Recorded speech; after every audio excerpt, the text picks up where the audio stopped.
Ce soir-là, le dernier corps de l'extinction des feux fut sonné dans les 7 commandements des zones militaires basées à Shenyang, Beijing, Lanzhou, Jinan, Nanjing, Guangzhou et Chengdu.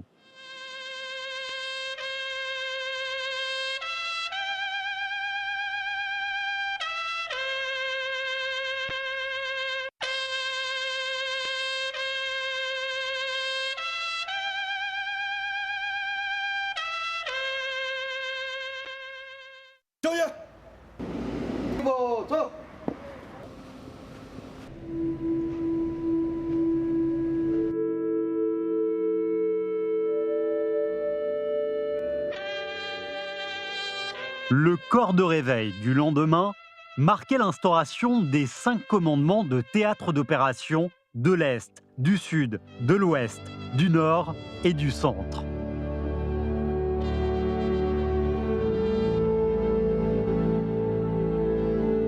Le corps du réveil et le corps de l'extinction des feux, qui servaient à séparer le jour et la nuit, sont devenus la marque du changement des 2 systèmes.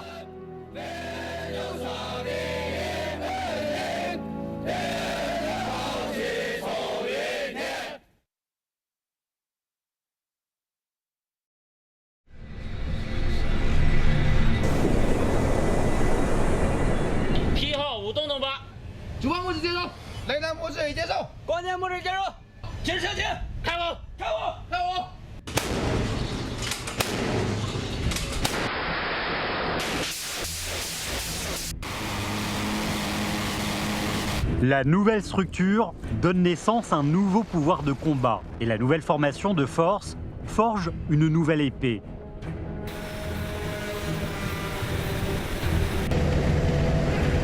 Un exercice de conquête d'île a commencé pendant la tempête. Une troupe de marine réorganisée est apparue dans le champ de bataille.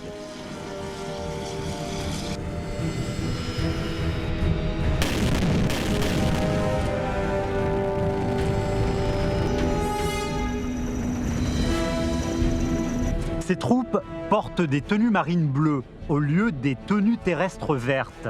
Les montagnes derrière sont de plus en plus loin. La mer en face est de plus en plus proche. Toutes les troupes, après la réforme, avancent vers le but d'une hiérarchie de commandement plus plate, de la formation de forces plus flexible, plus unie et plus modulaire.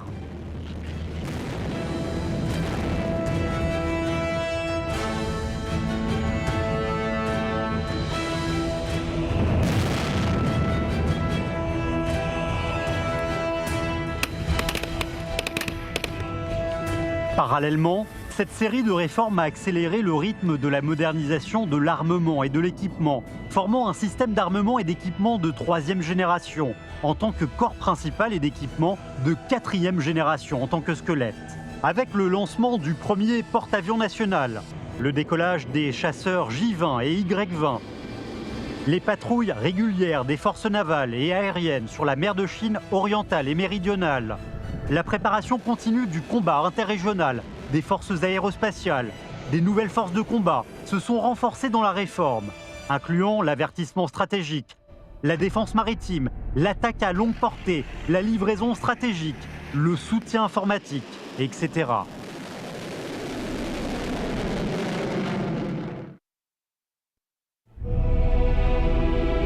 Le tonnerre de la réforme est toujours élevé dans le vent et la pluie de l'histoire. À la fin de la guerre de Corée, les forces armées populaires chinoises ont aperçu l'importance de la logistique moderne. À ce moment-là, le Premier ministre Zhou Enlai a avancé l'idée de la mise en place d'un système de logistique commun.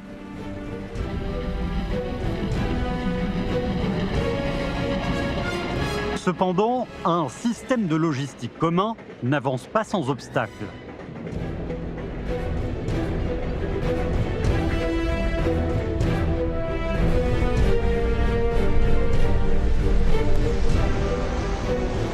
La construction d'une force logistique servant seulement la guerre est devenue une des priorités de cette réforme. Le 13 septembre 2016, la CMC a mis en place la force logistique commune. Xi Jinping a délivré le drapeau militaire à la base logistique commune de Wuhan et à 5 centres logistiques communs et leur a donné ses préceptes. 你们要聚焦能打胜仗，牢固树立战斗队思想，深化军事斗争后勤准备，加快融入联合作战体系，不断为强军兴军做出新的更大的贡献。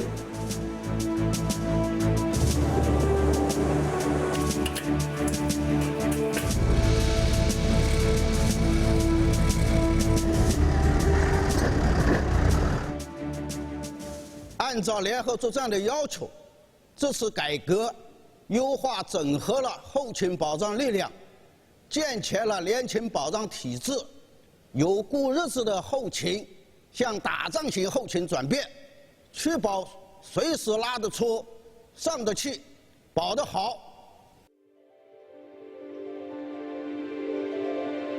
Juste après le Nouvel An 2016, Xi Jinping est venu à la caserne de l'ancien 13e groupe de l'armée. C'est la première visite de Xi Jinping après la conférence de travail de la réforme de la CMC. Il a déclaré « Nous devons émanciper l'esprit, avancer avec le temps, insister à la fois dans la réforme et la transformation, faire une révolution idéologique innovante pour nous libérer des idées stéréotypées, des modes inflexibles, des voies fixées, et pour éviter de prendre l'ancienne route en portant de nouvelles chaussures. » Xi Jinping a visité et inspecté les sièges de la force d'appui stratégique, de la force aérospatiale, du 65e groupe de l'armée, du commandement des théâtres d'opération du Sud, menant l'armée à mieux comprendre la réforme et à mieux se conformer à la réforme pour promouvoir la mise en place et la mise en effet des mesures de la réforme.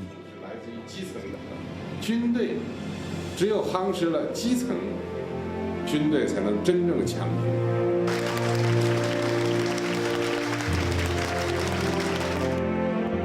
Une grande discussion sur le nouveau système, les nouvelles fonctions et la nouvelle mission, appelée percée de concepts, a été menée dans l'armée.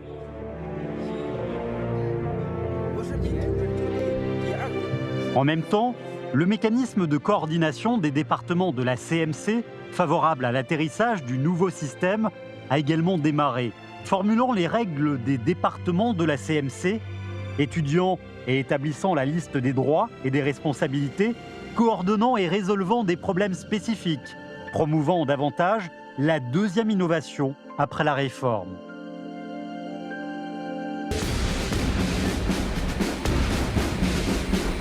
Les forces armées populaires, après le remaniement, exigent plus de nouveaux militaires de haute qualité qu'à n'importe quelle époque de l'histoire. Au début du printemps 2016, Xi Jinping a visité l'Université de la Défense nationale. Il a souligné que pour atteindre l'objectif de renforcer les forces armées et de construire une armée de classe mondiale, nous devions faire un grand effort pour renforcer la construction des écoles militaires.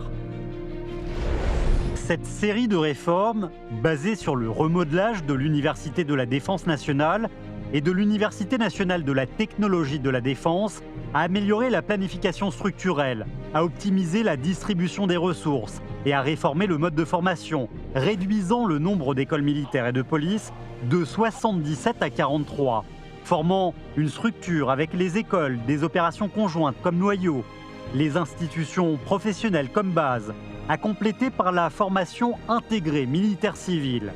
Un nouveau type de système de formation du personnel militaire a été formé, caractérisé par l'éducation dans les écoles militaires, l'entraînement des troupes et la formation professionnelle militaire.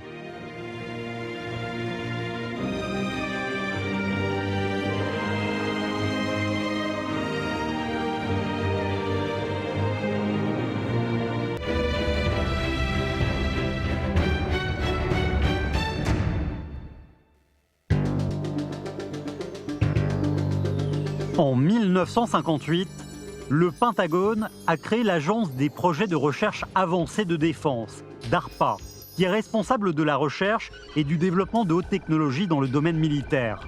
La plupart des technologies avancées, telles que Internet, le système de positionnement global, les chasseurs furtifs, les armes à feu électromagnétiques, les armes laser sont liés à DARPA.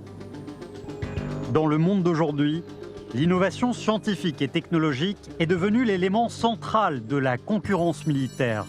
Si nous voulons gagner l'initiative de la concurrence militaire, nous devons faire plus d'efforts pour promouvoir le développement de la science et de la technologie.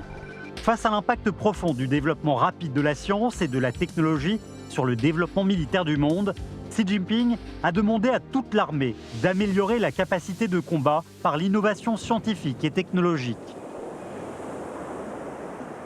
En 2017, une nouvelle organisation de l'armée chinoise, le comité directeur de la recherche scientifique militaire de la CMC, est né. Grâce à ce nouveau comité, avec le comité de la science et la technologie de la CMC, la défense de la Chine et l'innovation scientifique et technologique militaire ont une nouvelle architecture au plus haut niveau. En même temps, l'Académie des sciences militaires a été remaniée, avec l'Académie militaire des sciences comme force dirigeante, l'Institut de recherche des forces militaires comme épine dorsale, a complété par les institutions éducatives militaires et les forces de recherche scientifique. Le porte-avions de la force de recherche scientifique chinoise a lancé officiellement son voyage.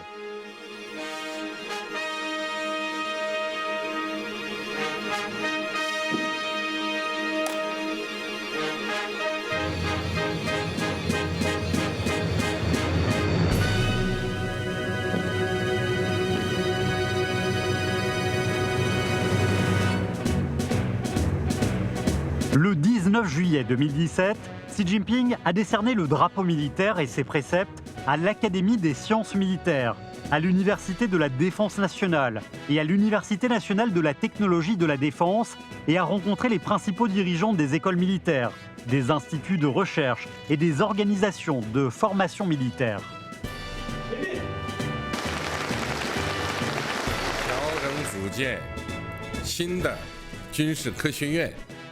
国防大学、国防科技大学，是党中央和中央军委着眼实现中国梦、强军梦做出的重大决策，是推进改革强军、构建我军新型军事人才培养体系和军事科研体系的战略举措。 必将对加快推进国防和军队现代化，把我军建成世界一流军队产生重大而深远影响。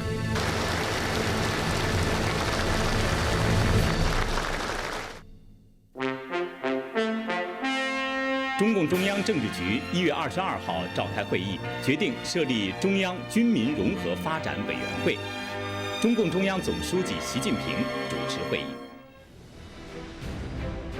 Les médias étrangers ont noté avec sensibilité que le Comité central de développement militaire et civil nouvellement créé était dirigé par Xi Jinping. L'intégration du développement militaire et civil est une initiative pour renforcer à la fois le pays et les forces armées. Au cours des dernières années, Xi Jinping a parlé de cette question à plusieurs reprises lors de la session plénière de la délégation de l'APL du Congrès national du peuple.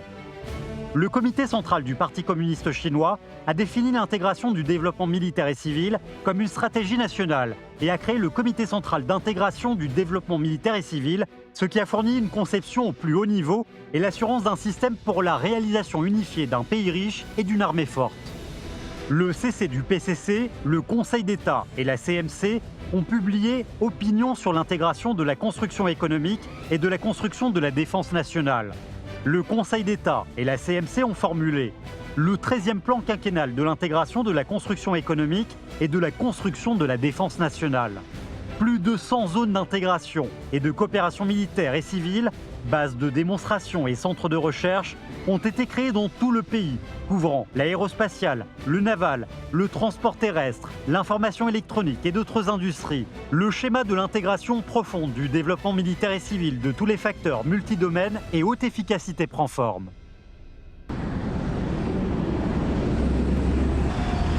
Gongzhoufan est le quartier des troupes stationnées à Beijing. Il est bon de constater que ce quartier d'affaires animé est actuellement déserté et que des centaines de marchands qui avaient loué des locaux appartenant aux troupes militaires ont disparu.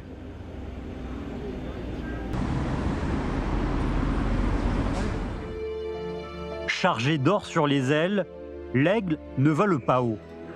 Le 16 février 2016, la Commission militaire centrale a publié la circulaire sur la cessation complète des services payés par les forces armées et les forces de police armées. C'est en fait une décision politique, a déclaré Xi Jinping.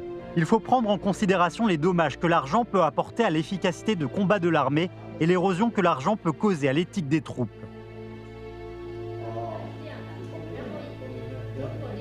习主席果断决策，军队和武警部队全面停止有偿服务，就是在树立一个鲜明的导向。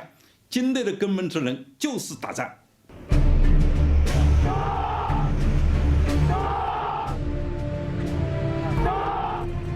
Faire éclater la vitalité de tous les éléments de combat et faire couler toutes les sources de modernisation de l'armée.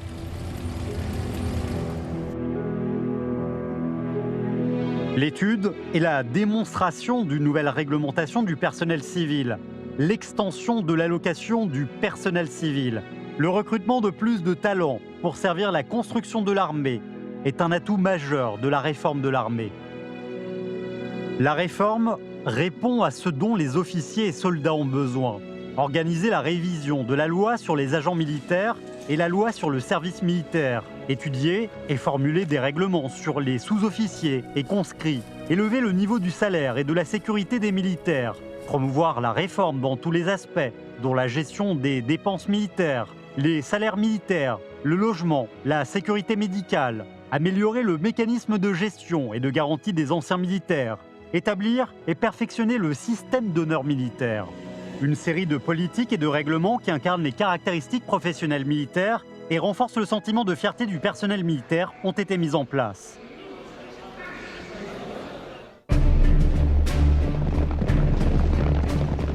Un grand changement a eu lieu en douceur. L'expérience d'une armée héroïque a condensé les douleurs et les responsabilités de la réforme. Le 27 mai 1949, Shanghai fut libérée. Des milliers de citoyens sortirent de leurs maisons et trouvèrent des rangées de soldats de l'APL dormant dans leurs vêtements avec leurs armes dans les bras sous la pluie. C'était le 27e groupe de la 3e armée de campagne de l'APL.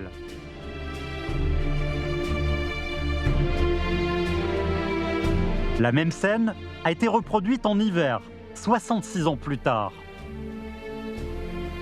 Quand le soleil de la matinée a réveillé la ville de Shijiazhuang, les habitants ignoraient que la troupe héroïque, qui était avec eux depuis près d'un demi-siècle, était partie silencieusement.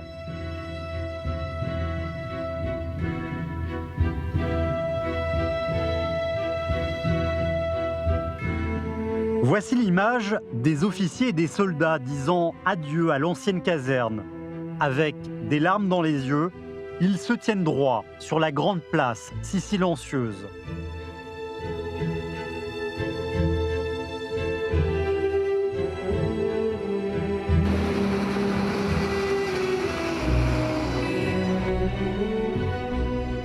En tant que première unité au niveau du corps de l'armée, dont le siège devait être déplacé suite à la réforme, le 27e groupe de l'armée a déménagé du Hebei vers le Shanxi.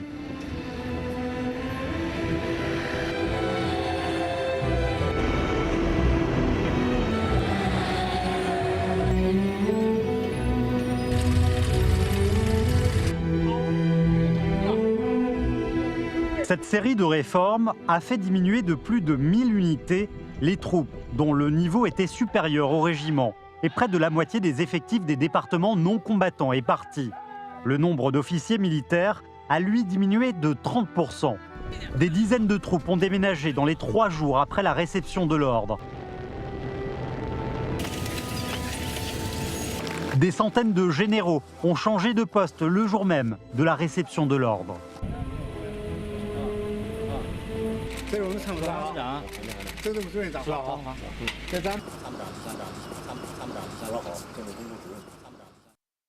La réforme, après tout, est une auto-révolution, une détermination tenace, une renaissance.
Des plaines centrales au désert du nord-ouest, de la terre d'abondance au plateau couvert de neige, du delta du fleuve Yangtze aux montagnes du sud.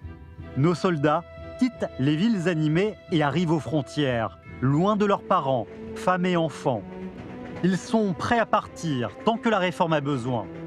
Qu'ils soient rendus à la vie civile ou retraités, ou désignés à un autre poste ou à un poste inférieur, les militaires suivront les ordres.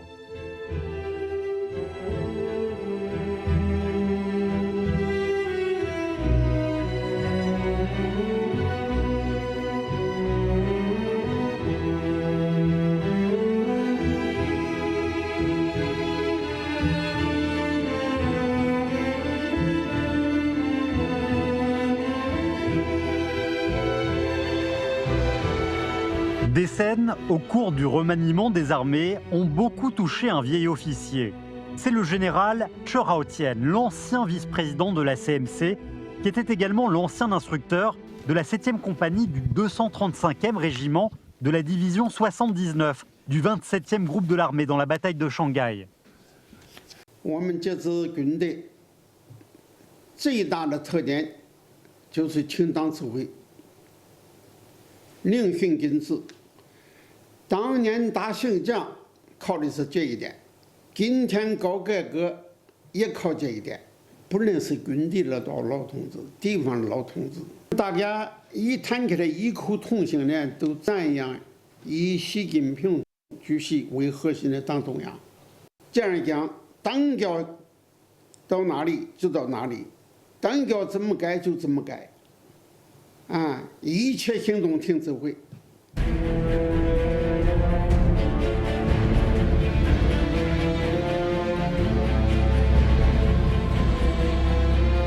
Le temps passe aussi vite qu'un TGV, et l'armée chinoise a fait une nouvelle apparition sur la voie de la réforme des forces armées. Des changements historiques ont été réalisés dans le système de l'administration et de la gestion. Des percées substantielles ont été faites dans le système de commandement des opérations conjointes. Le remaniement de la taille, de la structure et de la formation de forces a été réalisé. Le système de logistique commune a surmonté l'obstacle crucial. La réforme des écoles militaires, des instituts de recherche et des organisations de formation a connu de grands progrès. La réforme dans l'intégration du développement militaire et civil a vu un grand avancement. La réforme des forces de police est en planification. «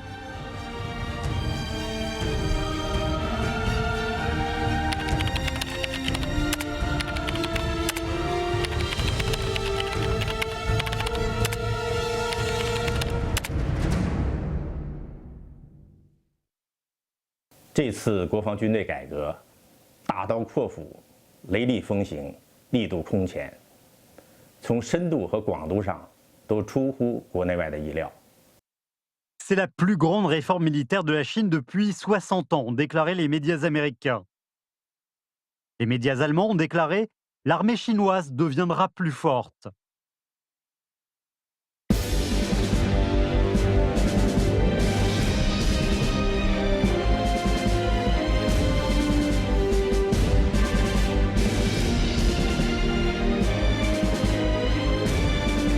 Le coup de fusil dans la matinée d'été, il y a 90 ans, sur les murailles de Nanchang, annonçait la naissance d'une nouvelle armée populaire.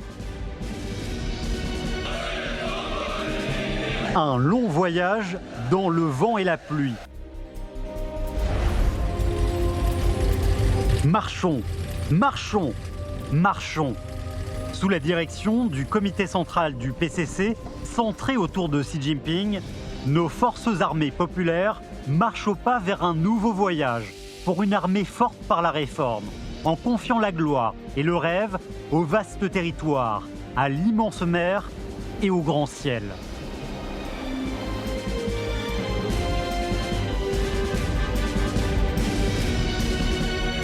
La réforme n'a pas pris fin. L'armée est sur le chemin du renforcement.